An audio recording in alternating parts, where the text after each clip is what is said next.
Okay, yeah, welcome everybody. Let's begin. We're really getting to the nuts and bolts of logarithms today.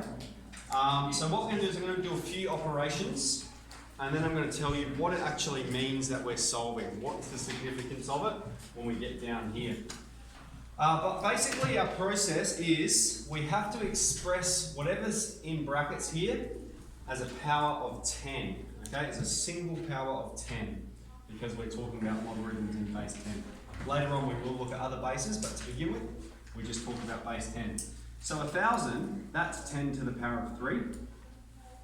Okay, and our rule is log of 10 to the power of x equals x. So this simplifies to be 3. Okay, once we've expressed it as a power of 10, the answer is just whatever that power is. Okay, here we have log of 10 to the minus 1. Okay, so we always have to express it as a power of 10 at the top of the fraction.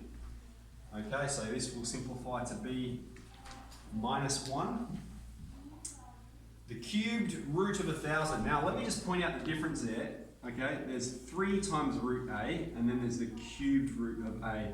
So do not get them mixed up. Okay, the cubed root of a is when the 3 sits inside that little tick in the line there, whereas this is 3 times the square root of a.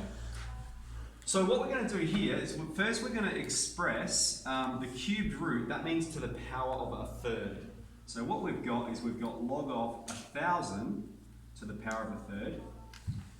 And we know that 1,000 is 10 to the power of 3.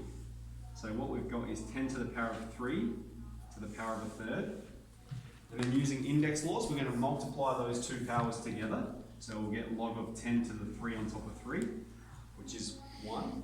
So I'm going to go through all of these steps here. And we've expressed it as a single power of 10, so our answer is 1. Okay. D, so at the bottom we've got 10 to the half, and at the top we've got 10 to the 3. Okay, and now we've got the same base at the top and the bottom of the fraction, which means we can use the index law where we subtract the bottom power from the top. So I'll write that step, that's 10 to the 3 take a half, so that'll be log of 10 to the 2.5, or 5 on 2. And so that'll simplify to be 5 on 2, or 2.5. Okay, over here, we're going to express the bottom as a power of 10 first, because the top is okay, we've got 10 to the a. At the bottom we've got 10 to the power of 2 to the power of b. Alright, 100 is just 10 to the power of 2. How we're going to simplify that is we multiply the 2 and the b together, so we've got 10 to the power of 2b. And now we have the same base at the top and the bottom, so again we're going to do the top power take the bottom power. We can simplify this to be log of 10 to the power of a take away 2b. So the top power take the bottom power, and then it just simplifies to be the power. We've expressed it as a single power of 10. Okay, so that's, I think, probably the most complex part of what we're up to. Let's have a look at how we're going to solve some of these logarithmic equations. So this is the first rule, okay, log of 10 to the x is x. The second rule here is when we want to get x by itself, what we're going to do is we're going to put both sides 10 to the power of both sides. Remember, we can do anything we want with an equation as long as we do it to both sides.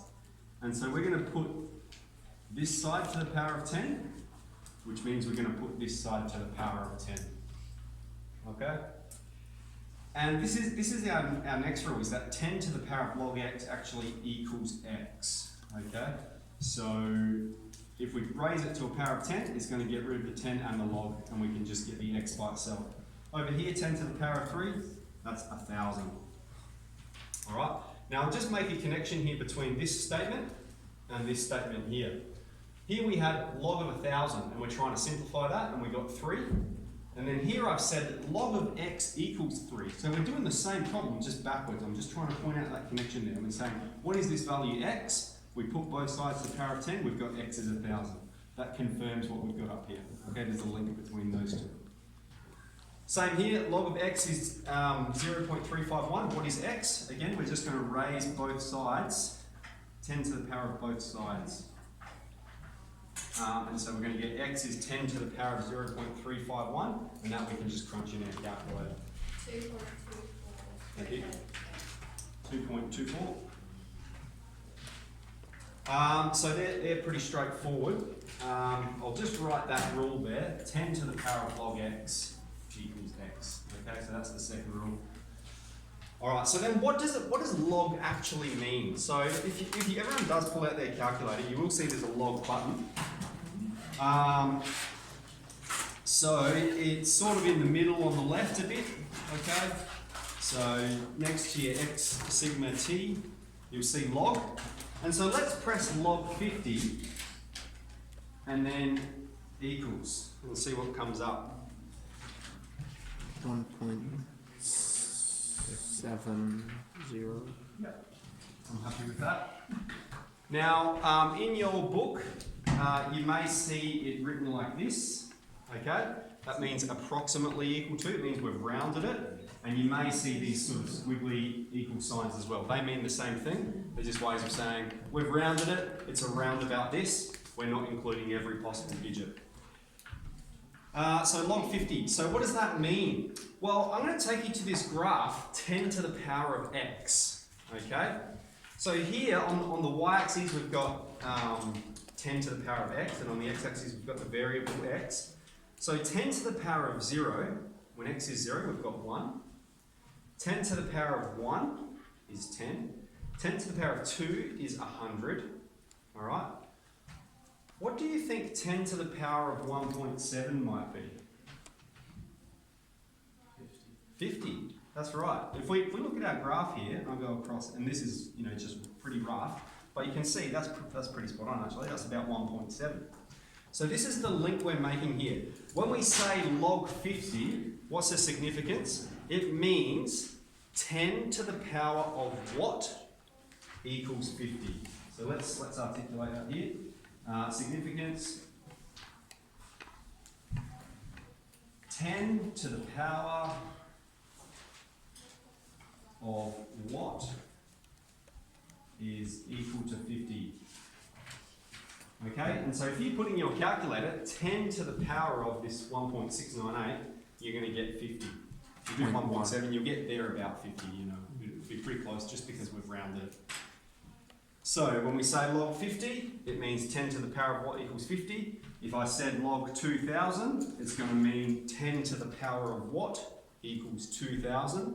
And so it's finding out all these values for us. That's the significance of it. So that's enough to get onto. I do anticipate we'll probably cruise through this pretty quickly. So we're going to do 8, 9, and 12. Okay, 10 and 11 we won't have a go at yet. So question 8, 9, and 12.